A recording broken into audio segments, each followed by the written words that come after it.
be a little bit shorter. As you can tell, I am in the car on the way to Minneapolis for a girls' weekend. And it has been a hectic week leading up to this, and I just did not get the time. I'm working on another video for later, but I just wasn't able to give it the attention that I wanted to before I posted it. So I thought I would record this while I was just gonna multitask in the car. And the idea for it came up because just yesterday morning, I went for I grabbed a coffee and went for a walk with two other female business owners in Milwaukee that I met through various events. And we had planned this a while ago. It was just so hard to get everybody's schedules to sync up, but we scheduled this time just to get together and talk to other business owners. It's such an important part of running a business, especially if you're a solo business owner, but even if you are working with a partner or you have employees or whatever, it's still really nice to just get a fresh perspective and have other peers to talk to and to bounce ideas off of.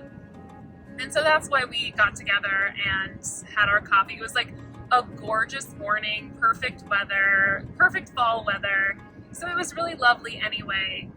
But the thing I wanted to talk about in this video was after we had caught up with each other on what was going on with our businesses, what was going on with our personal life, we were all sort of expressing what the pain points were for us at this particular time.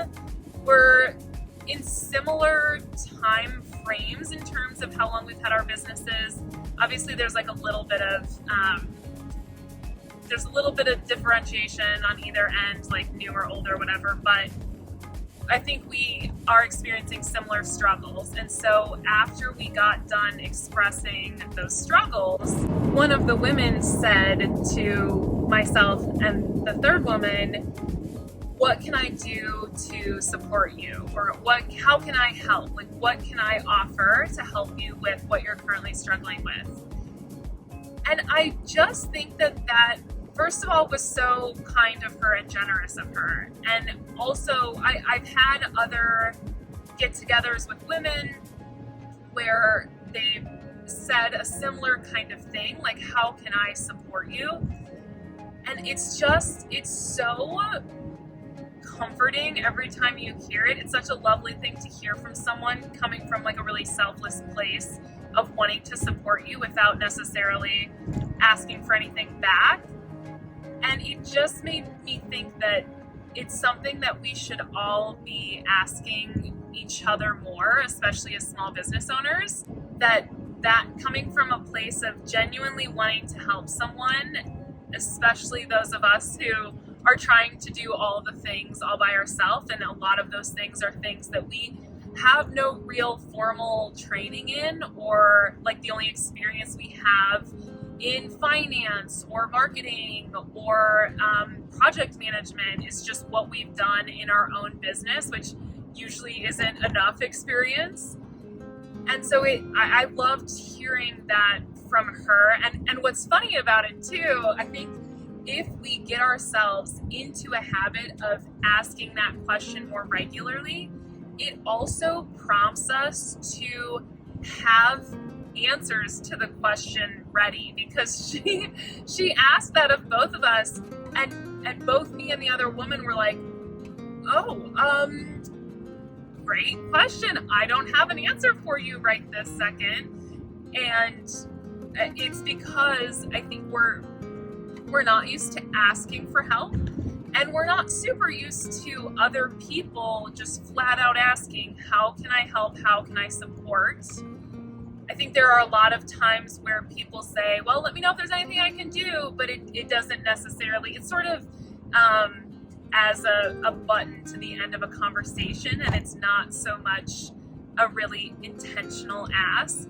So I think we always just sort of brush it off, but it is a good reminder that we should be asking that question to other people, and then also having an answer if someone asks us. And I think another thing that can be really helpful is to consider what your greatest skills are in terms of things that you could offer to help someone else with. So if you ask that question and someone says, oh gosh, I can't even think of anything, it would be great to say, well, I'm really great at making Instagram stories, or I'm really great at planning out a timeline for a project, or I'm really great at organizing an event.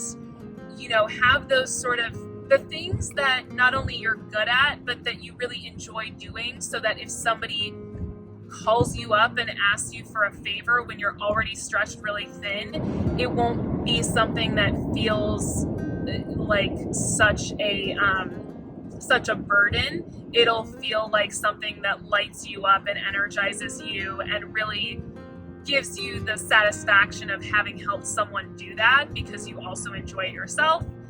So I would say that that's sort of the lesson I got from this walk with these other two women. Aside from just really enjoying myself and enjoying their company, the main takeaways were: one, ask more often how you can help other people in a really genuine, intentional way.